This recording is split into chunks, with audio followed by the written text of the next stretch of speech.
Depois de Lucas Lima, Patrick de Paula foi cobrado por torcedores do Palmeiras que o encontraram na noite e sem máscara em meio à pandemia. Os torcedores já não estão passando o limite com esse tipo de vigilância, de patrulha?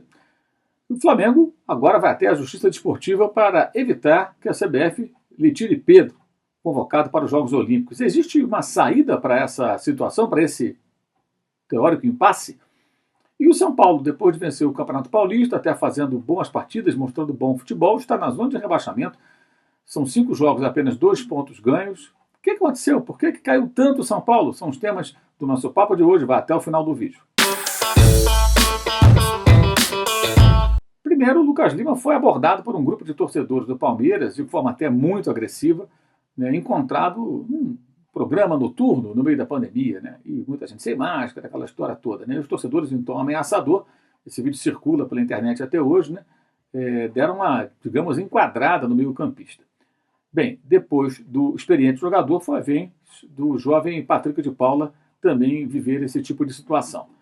É normal que os torcedores estejam indignados com os jogadores que não estão tomando o devido cuidado, mas só que eles também estão ali naquele ambiente, ou seja, também têm o mesmo comportamento. E ninguém tem o direito de ameaçar fisicamente o profissional num caso como esse, que se cobre medidas duras por parte dos dirigentes do clube, que o Palmeiras faça alguma coisa. Não são eles que têm que bancar justiceiros tentando enquadrar jogador. Aliás, isso já aconteceu antes com outros jogadores do Palmeiras. Eu lembro de um episódio lá atrás com o volante Bruno Henrique, acompanhado inclusive da mulher dele, uma situação muito constrangedora, também gravada em vídeo.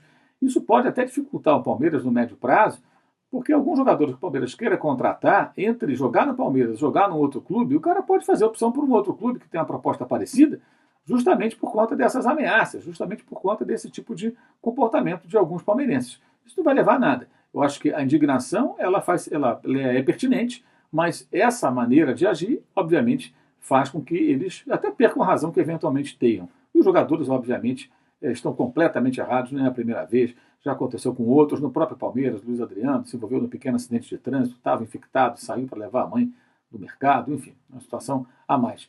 Lamentavelmente, da mesma forma que na nossa sociedade muitas pessoas não têm os devidos cuidados na pandemia, isso não é diferente com vários jogadores de futebol, não só do Palmeiras. O Flamengo vai à Justiça Desportiva para se proteger, na verdade, da convocação da CBF que quer levar o Pedro para os Jogos Olímpicos. Bem, em tese o Flamengo nem precisaria disso, porque não é data FIFA, não é jogo oficial, então o clube não tem a obrigação de ceder o jogador. Por mais que o atleta queira disputar os jogos, como já foi dito diversas vezes, ele custou ao Flamengo, porque o Flamengo está pagando ainda 14 milhões de euros. E foi um jogador contratado durante a pandemia. Um investimento muito elevado que o Flamengo fez para tê-lo em definitivo depois de um ano emprestado pela Fiorentina. E não dá para um cenário desses abrir mão de um atleta por tanto tempo. São jogos de Libertadores, Copa do Brasil, Campeonato Brasileiro.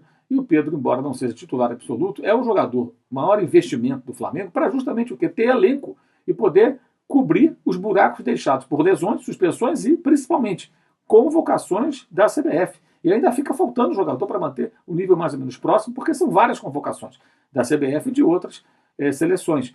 E por que isso acontece? Porque o calendário da CBF não protege os clubes. E além de não proteger, a CBF faz questão de tirar jogadores. Qual a solução para isso? É a CBF parar de atormentar os clubes, arrancando jogadores para competições risíveis como o torneio de futebol dos Jogos Olímpicos, que é uma competição totalmente secundária, de nível técnico sofrível, que nenhuma grande seleção dá importância, nenhuma grande seleção vai para lá ser representada pelo time principal, por jogadores como Pedro, como Gerson, que está saindo do Flamengo, e outros tantos convocados, com nível para jogar no time principal, não no time olímpico, que deveria ser formado basicamente por atletas jovens, até 17, 18 anos, que não integram os elencos profissionais, jogadores que estão ainda na base, até para que eles ganhassem experiência. Muito mais do que importante do que ganhar uma medalha, que aliás o Brasil, na história toda dos Jogos Olímpicos, só ganhou uma, que foi aqui no Brasil em 2016, levando o time mais forte que foi possível e jogando um torneio contra adversários muito fracos, muito fracos.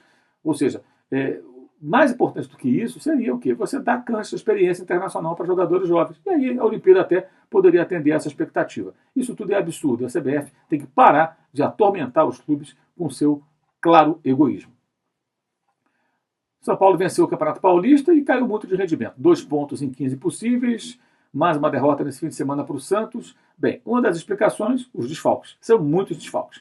pelo menos 4 titulares absolutos, que é o caso do Dani Alves, do Luan, do Arboleda, do Miranda, e outros jogadores que entram no time a toda hora. E alguns desses jogadores não são titulares absolutos, mas são jogadores que eventualmente são escalados no começo dos jogos ou entram durante, ou seja, as ausências, 7, 8 ausências a cada jogo, elas deixam o técnico com poucas opções. Você tem o Benítez ainda, que em tese seria titular, mas um jogador com tantos problemas físicos que eu acho que na prática é impossível contar com ele como um titular do São Paulo, porque era assim no Independente, era assim no Vasco, e no São Paulo não está sendo diferente. Ele joga, fica machucado, não consegue terminar um jogo, atua por 60 minutos, mas não faz os 90.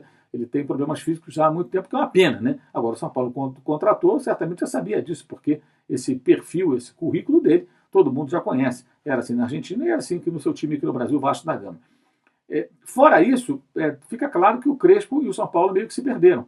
O Crespo tentando, inclusive, encontrar uma solução. O que eu acho até que faz parte. O técnico percebendo que o time vai mal, ele busca novas formações, buscou um trio de zagueiros agora com o Reinaldo, que muitas vezes é colocado mais adiante para aproveitar seu potencial ofensivo. Ou seja, o técnico está tentando encontrar uma solução, mas está muito difícil, está bem complicado. Especialmente porque o time entrou numa espiral negativa e os jogos com maus resultados vão pesando cada vez mais. Isso depois de conseguir um título muito festejado e com justiça, porque o São Paulo não era campeão há muito tempo e conquistou o campeonato estadual em cima do Palmeiras, que hoje tem um dos maiores investimentos do futebol brasileiro. É um momento delicado que exige muita calma e nessas horas a gente sabe, muitas vezes o que falta primeiro é calma. Qual?